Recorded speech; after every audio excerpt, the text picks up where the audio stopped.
Thinking about buying a smart thermostat? Or better yet, thinking about buying an Amazon Echo to control your smart thermostat? Before you make that decision, you're going to want to check this out. Today we're going to set up and review the Ecobee 4 Smart Wi-Fi Thermostat with the Amazon Echo built in. Stay tuned.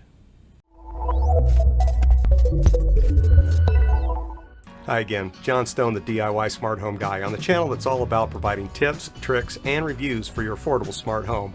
About a year ago, I did a video that reviewed and installed the Ecobee 3 Smart Wi-Fi Thermostat.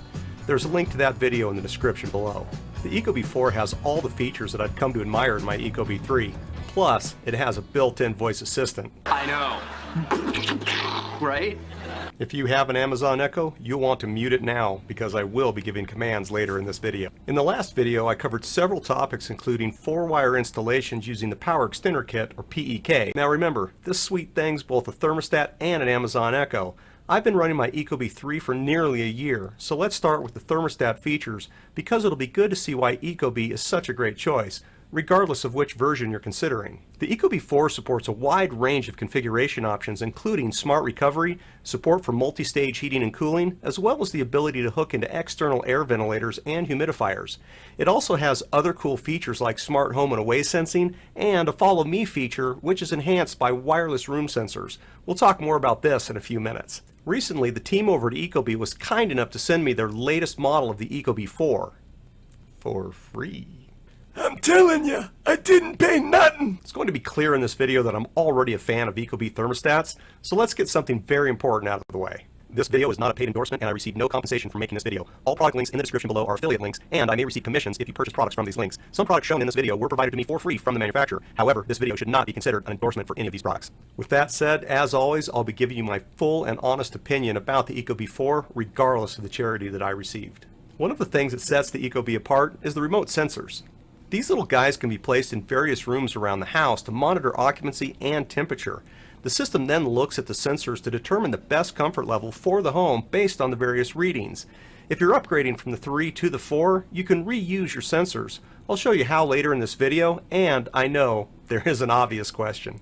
John, shouldn't I get a learning thermostat so I don't have to deal with programming it? Well, that's a valid question, and let's be realistic. Learning thermostats are cool, but the thought that you don't have to do anything with a learning thermostat isn't quite accurate. They need to, learn. And how are they going to learn? The answer is you got to teach it. You need to change the temperature several times so that the thermostat will understand what it's going to take to make you comfortable. Again, this is pretty cool stuff, but in my case, I have a couple of issues that made me decide I didn't want to go the learning route. So in the case where the thermostat is set to turn on the heat at 71 degrees, the only two rooms that are occupied are already above 71 degrees. The thermostat sits downstairs in this little hallway. If the temperature there is below 71 degrees, then I'm gonna get the heat. But with the Ecobee, you put these little sensors into each one of the rooms that you care about monitoring, and in my case, I have a total of 5. I've told the Ecobee to only pay attention to the rooms that are occupied. In this case, it's going to be my office and the living room. What that'll do is average the temperature between the rooms we're actually using. That's 73 degrees. The result is that the same house with the same temperature and the same conditions, I'm not necessarily running my heater or my AC. I want to point out again that these features haven't changed between the Ecobee 3 and the Ecobee 4.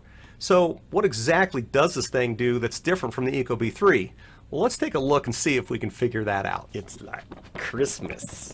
See more videos like these? Now's a good time to subscribe. And you're going to want to spank that bell icon to be notified when new videos are released or if I stream a live broadcast. As soon as you open the box, you'll see the thermostat and the included remote sensor. It's clear from the start that they've redesigned the case of the unit. It's clearly a different shape from the Ecobee 3. On the back of the unit, you can see this little speaker. That means it's going to talk to you. The unit is also thicker by about 4 millimeters, which is a first indication that you're upgrading from the 3 to the 4. The old mount isn't going to work. Under the thermostat, you'll find a little greeting from the manufacturer. Pretty cool. Inside the packaging, you're going to find the instruction manual and the optional backplate. Now, this backplate is optional. You can use the smaller mounting plate by itself if you want. The larger backplate is here only in the event that you have something funky going on with your wall and you don't want to fix it, like I didn't. Under the packaging, you'll find the power extender kit, the mounting plate for the thermostat, the stand for the remote sensors, and some mounting screws. The PEK is also bigger and looks a little more friendly for those of us with our fat fingers.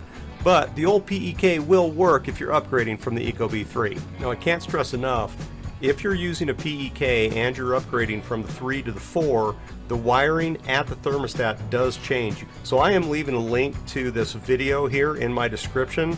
There's also going to be a link to the wiring. My recommendation is that you take a picture of your old wiring, whichever thermostat you have. This is just in case you get into trouble, you can always fall back to exactly what you had before.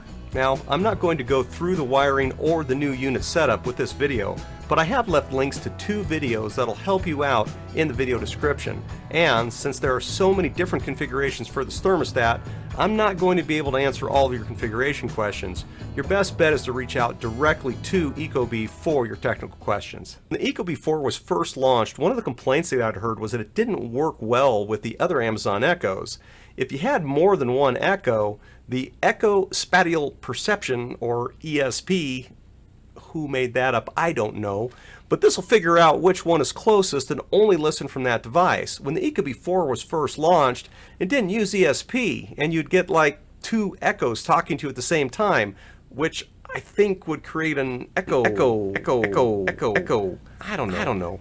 Well, ecobee recently announced that they now have ESP inside the ecobee 4, and so now it'll behave like any other Amazon Alexa in your home. But there's still a few other things that the Alexa-enabled ecobee 4 won't be able to do as of the day I made this video.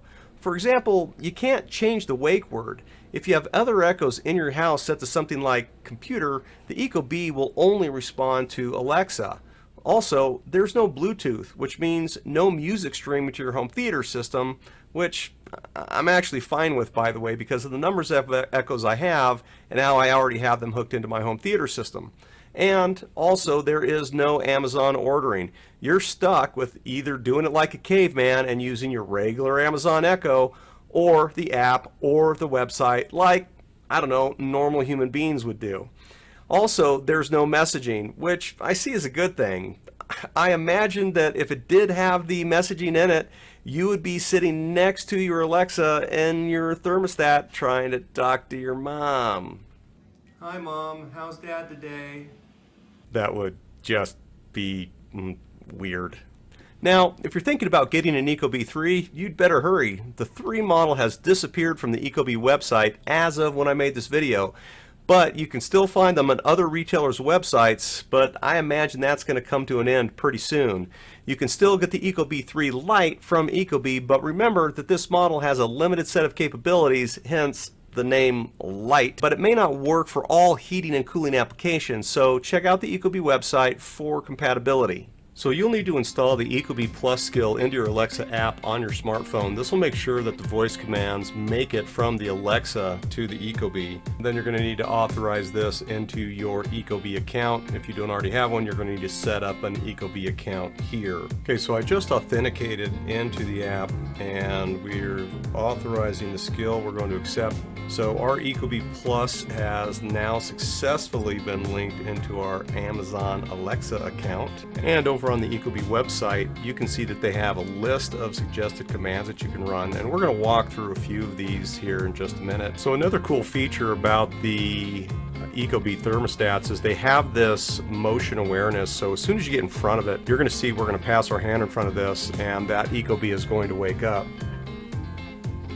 And now that it's awake, you can see that you have the various functions there. You have the menu bar, the weather bar, and the microphone there are the ones I want to talk about. So the menu bar, and you also have the weather right off the face of the ecobee. It's going to be exactly what we're looking at in the app here. And then we can collapse that, and we can go into the microphone settings, and this is where we can control our voice control. Now you have that little slider up at the top. That's going to let you control the volume on the device, and you can turn the microphone on and off from here. So if you don't want Alexa sitting around just listening to you, you can turn it off. And anytime that that unit is turned off, you're going to see that little red bar right at the top, and this means that your ecobee 4 will not be acting as Amazon Echo at this time. And let's check out a couple of commands. Alexa, what's the weather forecast? Currently, it's 37 degrees with clear skies.